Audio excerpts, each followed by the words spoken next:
juga kodrat zaman, seperti itu. Jadi kita itu laksana petani yang menanam padi.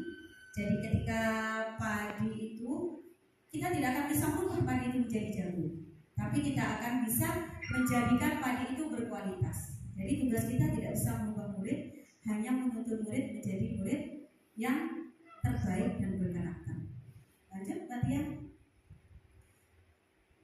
Perubahan paradigma belajar. Coba ibu-ibu bayangkan ya, kegiatan kepalan tangan. Jadi bayangkan sudah kepalan tangannya benda-benda semua. Ada A dan B, Anda dan teman Anda. Jadi misalnya saya dengan Bu Linda, jadi berdua. Cobalah secari kertas kecil, tuliskan benda atau sesuatu yang sangat berharga untuk Anda. Jadi Anda anggap bahwa secari kertas itu adalah barang yang sangat berharga untuk Anda. Jadi letakkan di salah satu tangan Anda dan genggam benda tersebut, secari kertas tersebut dengan sekuat-kuatnya, dan kemudian pokoknya itu gelombang sudah di kepala kita sekuat-kuatnya. Dan teman kita, teman Anda itu yang B itu akan mencoba dengan sekuat tenaga, dengan berbagai cara untuk meminta Anda memberikan benda tersebut. Bisa dengan membujuk, bisa dengan mengancam, bisa dengan menghardik, bisa dengan merayu, menyuap, apa saja agar dapat membuka kepala tangan Anda. Apa yang terjadi? Apa yang akan terjadi? Apa yang akan ibu lakukan? Apakah mempertahankan kepala tangan tersebut? Iya. Apakah mempertahankan kepala tangan tersebut? Karena itu barang berharga, barang berharga bagi kita. Jadi kita itu manusiawi. Kita mempertahankan sesuatu yang berharga menurut kita. Senyampang kita tidak mengganggu kemerdekaan orang lain. Bukan seperti itu. Ya. Langsung.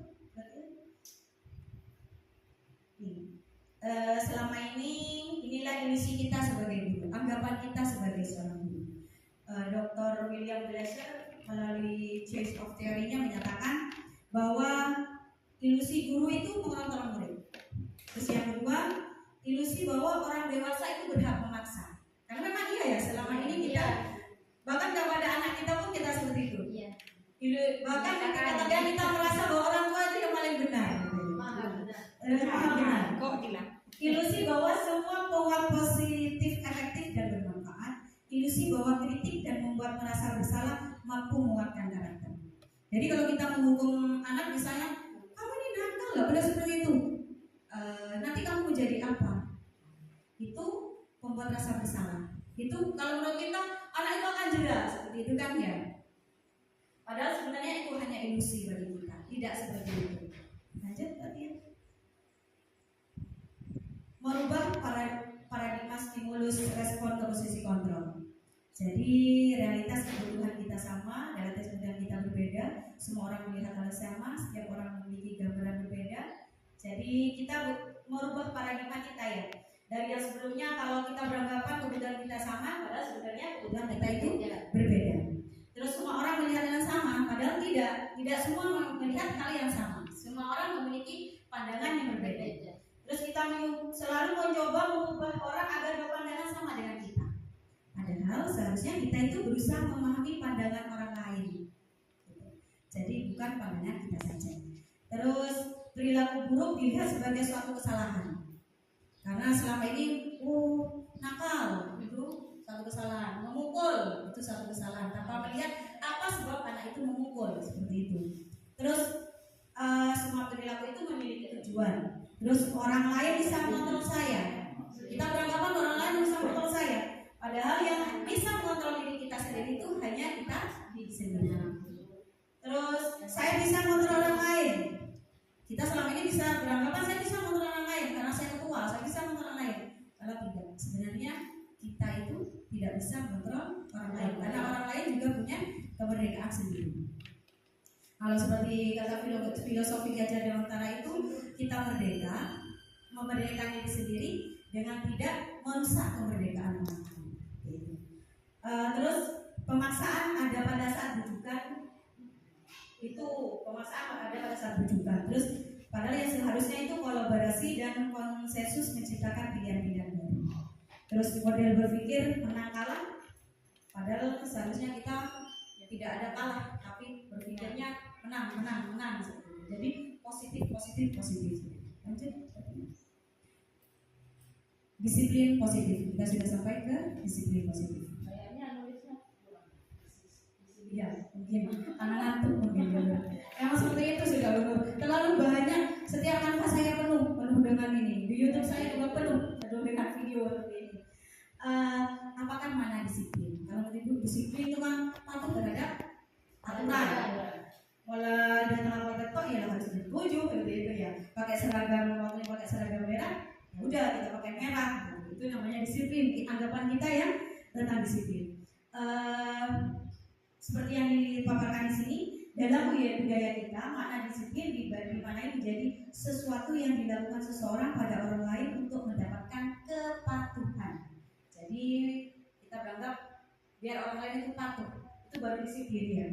Kita cenderung menghubungkan kata disiplin dengan ketidaknyamanan. Karena selama ini disiplin ada peraturan, kita merasa tidak nyaman dengan peraturan. Bukan dengan apa yang kita hargai atau pencapaian suatu tujuan mulia. Diane Dusel menyatakan bahwa kata disiplin berasal dari bahasa Latin disiplina, yang artinya belajar. Kata disiple yaitu murid. Untuk menjadikan murid disiplin, kita harus paham betul alasan mereka mengikuti suatu ajaran tertentu. Sehingga motivasi yang terbangun adalah motivasi intrinsik, bukan ekstrinsik. Jadi motivasi dari dalam dirinya, bukan dari faktor luar. Lanjut. Adapun tujuan disiplin positif di sini yaitu untuk menanamkan motivasi kepada semua siswa agar mereka itu menjadi orang yang mereka inginkan dan menghargai diri sendiri dengan nilai-nilai yang mereka percaya. Motivasi ini berasal dari siswa internal, jadi tidak dari eksternal, dari faktor luar, sehingga akan berdampak jangka panjang dan tidak akan terpengaruh dengan adanya hukuman dan denda.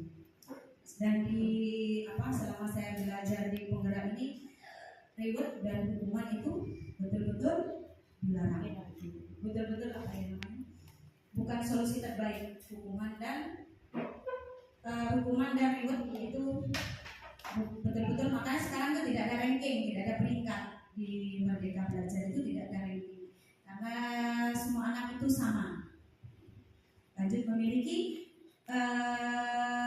keunikan masing-masing.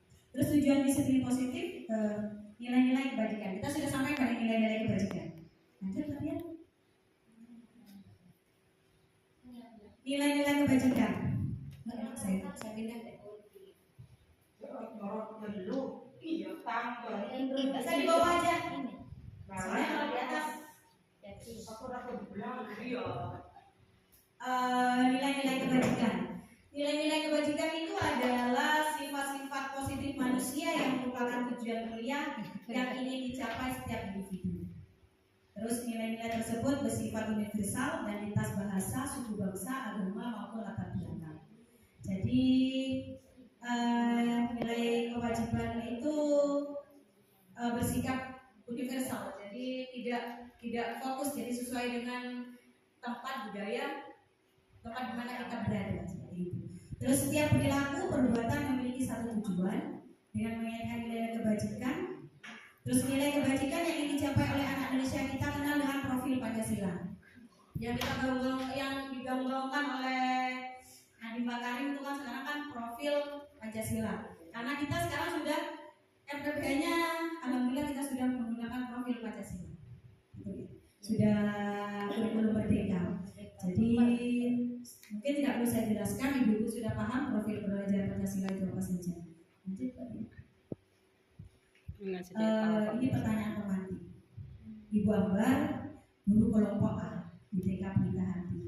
Beliau sedang bingung menghadapi pula salah satu murid di kelasnya, Doni. Beberapa anak di kelompok A telah datang padanya dan mengeluhkan Doni yang sekali meminta bekal makan mereka dengan paksa. Itu yang tahun kemarin. Jadi Doni itu setiap hari meminta bekal makannya dengan paksa. Jika Anda menghadapi seperti Ibu Ambar, apa yang akan Anda lakukan? Menurut Anda, kira-kira apa alasan Doni melakukan hal itu? Kalau ibu-ibu gimana? Ya, alasannya? Dia mengerti, jangan minta terus. Jangan diganti. Tidak usah Saya ganti itu nanti. Ya, kadang kita kan nggak tahu itu Doni melakukan seperti itu, kadang di rumahnya seperti apa kita kan nggak tahu. Iya. Seperti itu.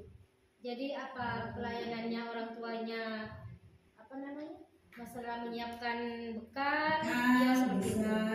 Jadi Doni apa minta ke temannya. Dan bisa jadi Doni juga Dan kita tidak boleh memvonis, tidak langsung memvonis. Jangan Kita bisa bertanya dulu kepada iya, bertanya dengan baik-baik kenapa bisa. Tidak langsung memvonis Doni. Don, aku nggak boleh gitu, nggak boleh seperti itu ya. Kenapa kamu minta seperti Lanjut Kak Tia. nanti dijelaskan. Lalu bagaimana peran kita sebagai guru?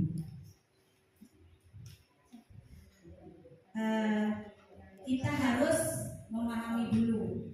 Ketika ada kasus seperti itu, kita harus memahami dulu ada beberapa kebutuhan dasar dari manusia. Iya. Kebutuhan dasar manusia itu ada 5 survival, yaitu yang pertama itu bertahan hidup, survival. Bisa jadi Doni tadi itu karena memang lagi bertahan hidup, dia tidak makan, lapar, jadi dia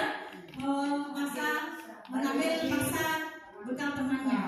Keluarga mungkin itu. Terus iya, bisa juga karena faktor kedua, kasih sayang dan rasa diterima. Jadi Doni bisa jadi di rumah karena broken home, dia tidak dapat perhatian dari dia ingin mendapatkan perhatian di sekolah. Terus yang ketiga penguasaan. Penguasaan itu memang sudah kebutuhan dasar manusia. Kita ingin bukan menguasai dalam artian kita itu menguasai seseorang, menguasai segala hal. Tapi kita itu memang sudah mempunyai kebutuhan untuk penguasaan. Terus kebebasan, itu merupakan kebutuhan dasar manusia. Terus kesenangan, kita juga butuh untuk senang. Jadi sekali-sekali kita butuh untuk jalan-jalan, itu memang suatu kebutuhan. Bernyanyi, berkaraoke itu suatu kebutuhan. Karena kalau salah satu kebutuhan dasar ini tidak terpenuhi pada anak, pasti anak itu akan berubah. Ya, Bu, ya. Lanjut, Kak.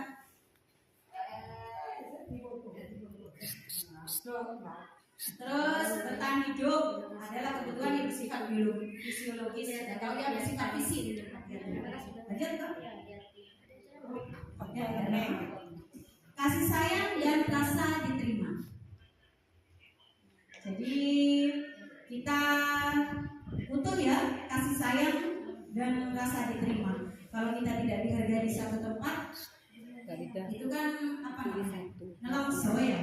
Jadi itu memang suatu kebutuhan dasar. Lanjut tadi. Penguasaan, power. Dalam hal ini kebutuhan ini berhubungan dengan kekuatan untuk mencapai sesuatu, menjadi kompeten, menjadi terampil, diakui atas prestasi dan keterampilan kita, didengarkan dan memiliki rasa harga diri. Kebutuhan ini meliputi keinginan untuk dianggap berharga, bisa membuat perbedaan, bisa membuat pencapaian, kompeten, diakui, dihormati. Ini meliputi self esteem dan keinginan untuk meninggalkan kebebasan. Memang kebebasan freedom itu kita sangat butuh. Memang sudah kebutuhan dasar. Jadi butuh bebas, kemandirian, otonomi, memiliki pilihan, tidak selalu diadakan oleh orang lain. Terus yang kelima, kesenangan. Merupakan kebutuhan mencari kesenangan, bermain dan tertawa. Itu merupakan kebutuhan dasar, terutama untuk anak didik kita yang masih usia TK. Itu sangat butuh sekali dengan kesenangan atau fun. Motivasi perilaku manusia.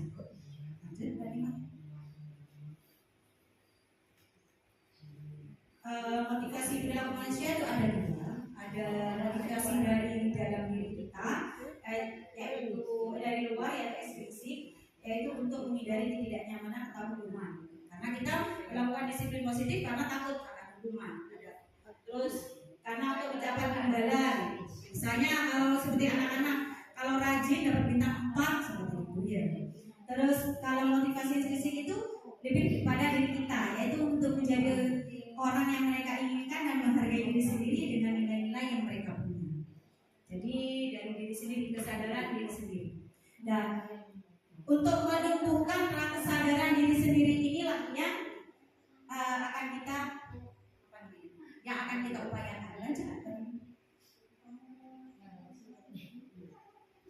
Nah, posisi kontrol kita sebagai seorang guru seperti apa dalam menciptakan budaya positif ini? Disiplin, menciptakan disiplin positif. Posisi kontrol kita sebagai guru seperti apa?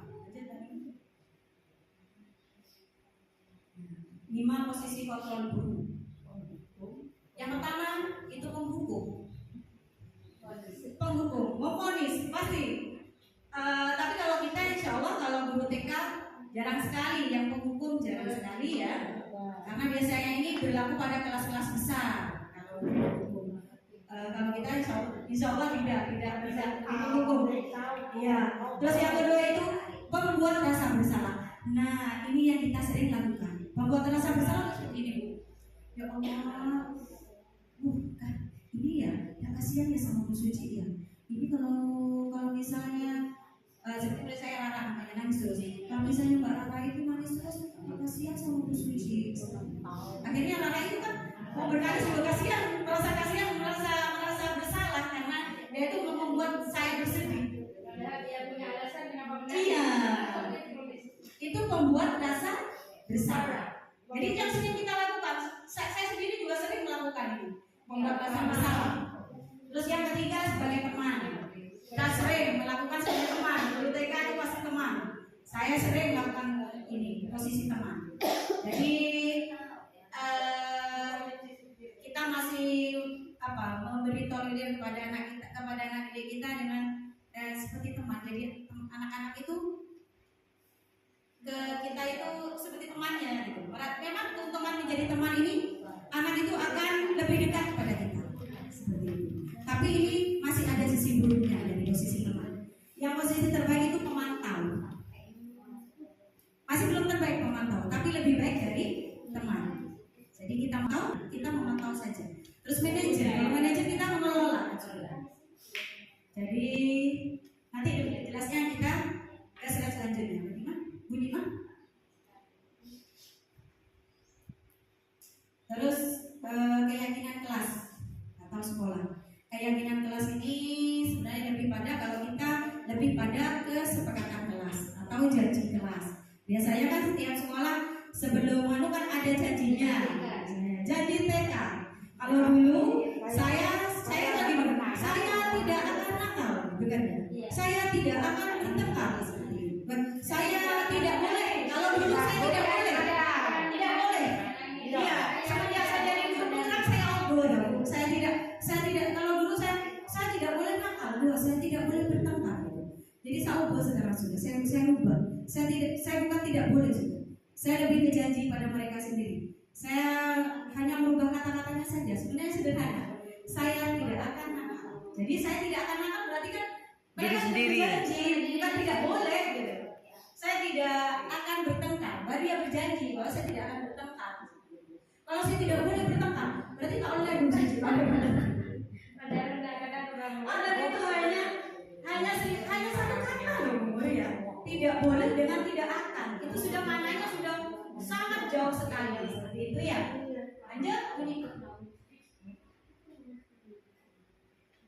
Nih, keyakinan kelas itu adalah nilai-nilai kebaikan atau prinsip-prinsip yang disepakati secara universal. Jadi yang disepakati secara bersama. Orang akan lebih semangat atau tergerak untuk melaksanakan keyakinannya daripada hanya mengikuti aturan. Karena dia sudah yakin bahwa saya akan seperti itu ya. Lanjut. Segitiga restitusi. Ini yang seharusnya kita laksanakan sebagai guru, yaitu segitiga restitusi itu adalah suatu proses dialog. Jadi proses berkata-kata. Kita berdialog kepada murid ketika murid itu melakukan suatu hal yang tidak baik, suatu hal keburukan atau suatu hal yang melanggar nilai-nilai kebajikan tadi, kesepakatan kelas tadi. jika anak-anak melakukan kesalahan, kita seharusnya melakukan dialog dengan segitiga restitusi ini, yaitu dengan harapan agar dapat menghasilkan murid yang mandiri dan tanggung jawab. Yang pertama itu validasi tindakan yang salah. Yang kedua itu stabilkan identitas. Yang ketiga baru menanyakan keyakinan. Jadi ada 3 restitusi. Lanjut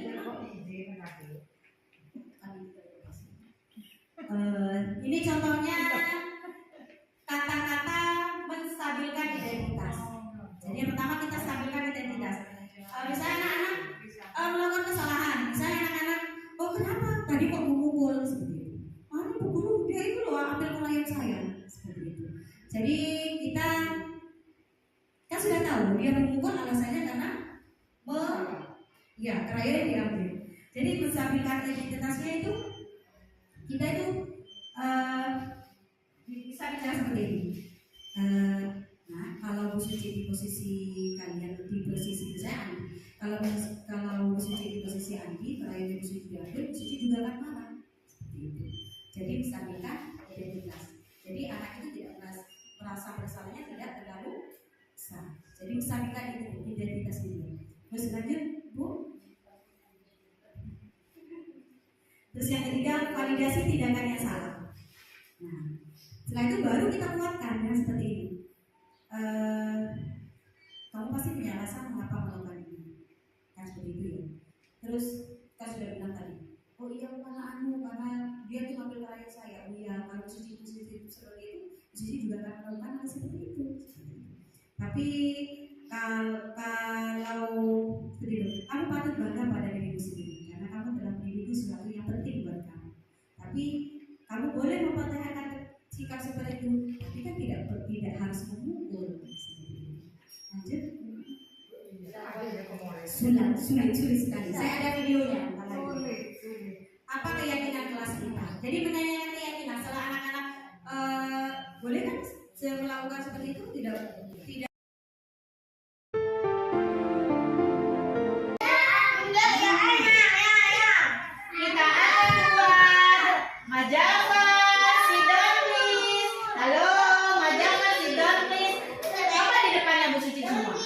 Di sini nanti kita akan buat keyakinan kelas, ya, keyakinan kelas, kesepakatan kelas, janji kelas kita. Apa saja? Coba lihat Bu Suci di sini membawa beberapa gambar. Setuju kan anak-anak? Kalau setuju, angkat tangan jempol, oke? Setuju pakai apa? Jempol. Tunjukkan jempol kalian kalau setuju.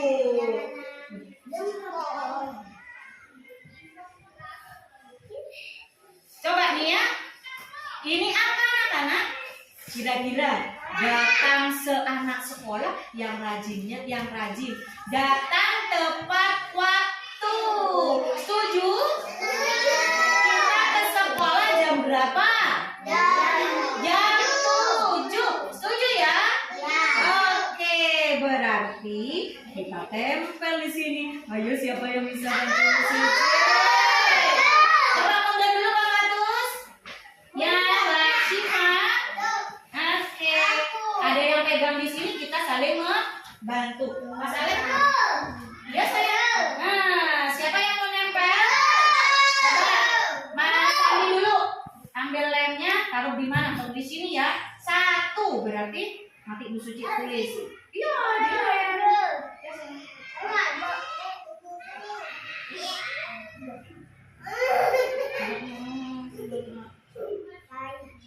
Udah? Sepakat ya? Apa ini sayang? Taruh sini ya. Taruh di mana Mas? Taruh di mana? Di atas ya. Karena yang pertama apa ya? Berangkat sekolah jam berapa? Sampai di sekolah jam berapa? Jam 7. Oh iya, 6:30 lebih bagus. Setuju? Gimana kata Bu Suci kalau setuju? Jempolnya. Terus siapa ini? Di sini ada juga siapa yang hari ini masih pakai sandal? Aku. Siapa yang sekolahnya pakai sandal? Ada apa yang masih pakai sandal? Nah, sebentar. Di sini nih. Pakai sandal. Kalau sekolah Setuju pakai sepatu? Kalau misalnya nanti pakai sandal, ada konsekuensinya. Kita sepakati apa konsekuensinya? Diapain kalau pakai sandal nanti? Oh, maksudnya kan nggak boleh nyubit. Maksudnya kan nggak boleh nyubit. Bersih-bersih lantai, setuju? Setuju. Berarti pakai apa sayang? Siapa? Oh, dan tadi Mas Andi yang nempel. Sekarang siapa ya yang menempel? Oh, Mas Dian dengan Mas Mbak Meli. Kalau di sini ya, Pak. Yang pertama nanti di sini boleh. Di sini. Ya, di sini ya. Ambil lemnya.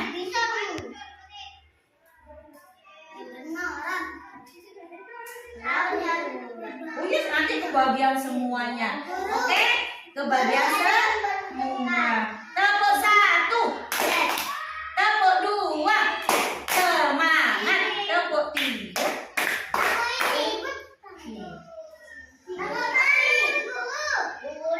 Di mana ya anaknya? Taruh di mana? Yang kedua, taruh di mana? Di sini di bawahnya. Dan sepatu. Yes. Ya. Mbak Ara, kenapa Mbak Ara? Sebentar. Sudah sepakat, 2 kesepakatan. Yang pertama apa tadi? Halo. Yang pertama apa tadi? Datang jam 7. Yang kedua apa? Pakai sepatu. Setelah itu ada lagi di sini. Kalau masuk kelas, kita budayakan apa ini? Senyum. Coba senyum semua.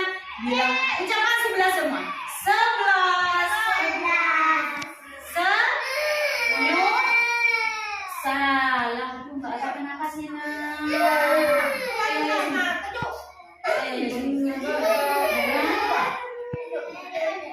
Kelihatan? Aku foto. Ayo sini Mas. Sini. Coba arahkan.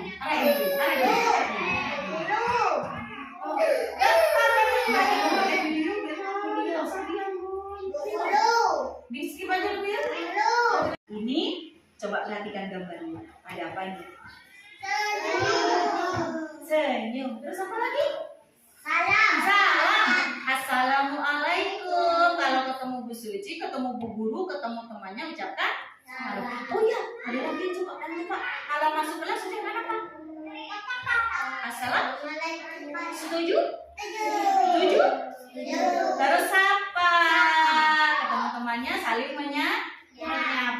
Terus sopan. Sopan itu tidak kata kotor. Oh iya, kalau kau mau lewat bilang apa? Permisi. Oke, kalau diberi sesuatu bilang apa? Makasih. Kalau kau butuh bantuan bilang apa?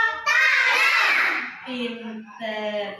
Kalau apa namanya lagi? Tolong. Apa lagi deh Mbak? Siapa yang bisa bantu guru? Iya, membantu. Minta tolong. Terima kasih. Oh iya, satu lagi. Kalau engkau bersalah bilang apa? Oke, sopan santun ya. Dengan yang lebih tua menghormati, sama yang lebih muda menyayangi. Setuju 5S-nya? Kita tempel juga? Iya. Setuju? Setuju. Siapa yang mau menempel? Siapa yang? Masalin dulu. Oh, Mas tangan Mas. Yuk. Oh ya, yang mau membantu kita hias dengan kotak, dengan bintang. Boleh, silakan ayo silakan sampai lalu. Biar kesepakatan kelasnya jadi cantik ya. Oke, sebentar, excuse me. Oh boleh.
yang mandiri.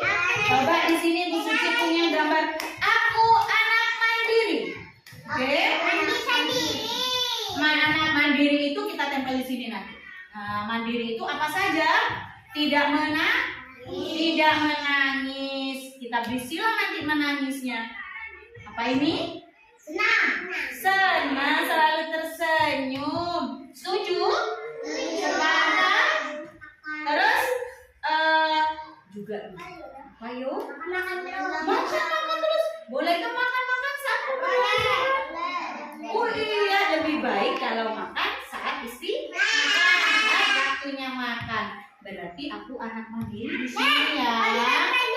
Oke, di sini ya. Anak mandiri. Terus nggak apa-apa boleh. Gimana ditaruh di mana saja boleh. Nempel semua. Boleh. Di sini. Ya. Oke, di sini. Ya. Sekarang yang tempel aku anak mandiri. Coba Mas Rian. Di bawah juga, nanti di bawahnya setting ada bintangnya. Coba munduran. Bapak tuh sudah ke bawah. Boleh ditempel. Ya, mandiri juga. Apa nih anak-anak? Bertanggung jawab. Bertanggung jawab apa saja? Nih menyelesaikan tugasnya, mendengarkan patuh pada ibu guru. Terus lagi apa ini? Mengembalikan apa? Mainan pada apanya? Pada tempatnya. Setuju ini? Setuju. Ini kita taruh di sini. Setuju tadi kan? Mandiri. Mandiri itu apa? Tidak menangis. Bisa cek mobil video.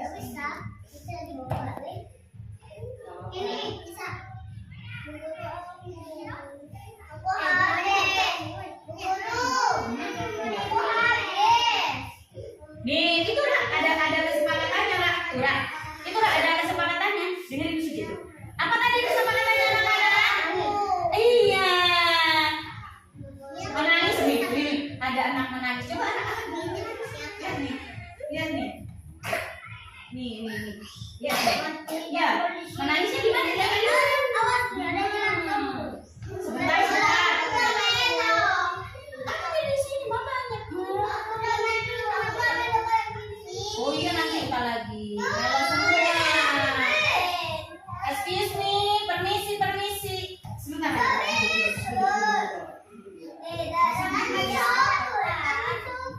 Coba lihat nih Nak ya. Dah. Permisi munduran dong. Bapak tuh sama Mbak Meli munduran. Ya.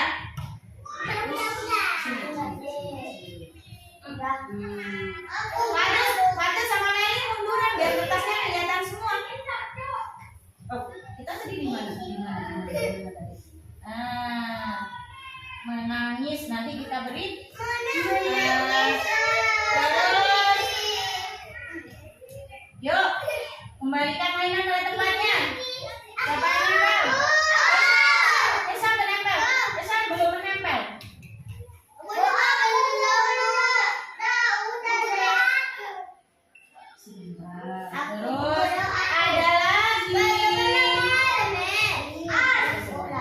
Lihat nih ya. Mandiri apa saja kita tempel di sini ya, mandiri ya. Yang apa namanya? Patuh pada ibu guru sama itu tanggung jawab ya, mengembalikan mainan pada tempatnya. Terus ini lagi. Kak Meli, halo. Kak Meli bisa bantu bu guru pimpin temannya lagu tidak pukul-pukulan, tidak kalau menang. Bisa? Ayo kita yuk, kita ikuti Kak Meli menyanyi. Oke? Siap? Ayo Kak Meli. 1, 2, 3. Apa katanya? Apa katanya? Di sini teman, Di sana teman, di mana kita berteman. tak ada musuh, Tak ada lawan, semua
Ditempel di mana tadi? Ditempel di mana tadi? Sekarang di sini.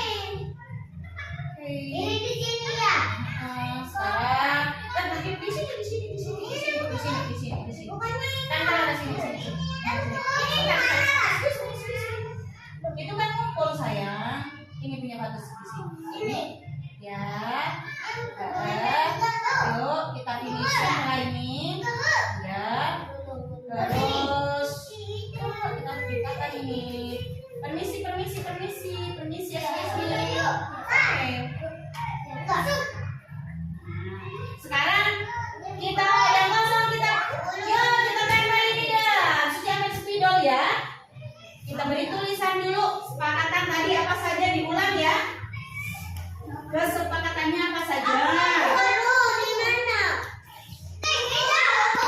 Halo. Yo, banyak nih kesepakatannya sudah. Tinggal Mas jawab. Mas potong Mas Gibran. Potong Mas Gibran. Yo, ini berangkat jam berapa?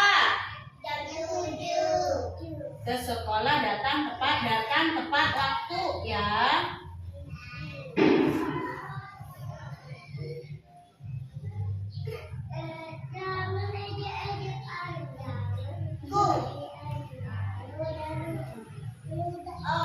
Skip aja lebih. Sit down please on the floor, okay? Mas Andi sit down please. Tadi kan kita sudah membuat keyakinan kelas. Kelompok A, TK, PGRI, Tunas Bangsa. Keyakinan yang pertama apa? Datang tepat waktu. Yang kedua, aku mandiri. Mandiri apa saja di sini? Tidak sering. Terus apa lagi Mbak Siva? Tidak makan makan di dalam. Makan kalau setelah istirahat. Terus sopan santun tadi ya. Terus saling menghargai apa saja? Excuse me Mas Andi.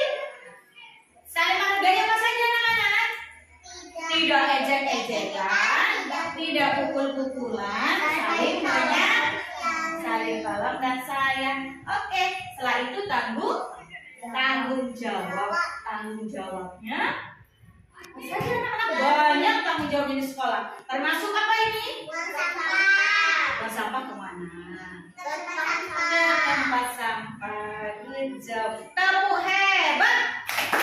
Jempol kanan, jempol kiri,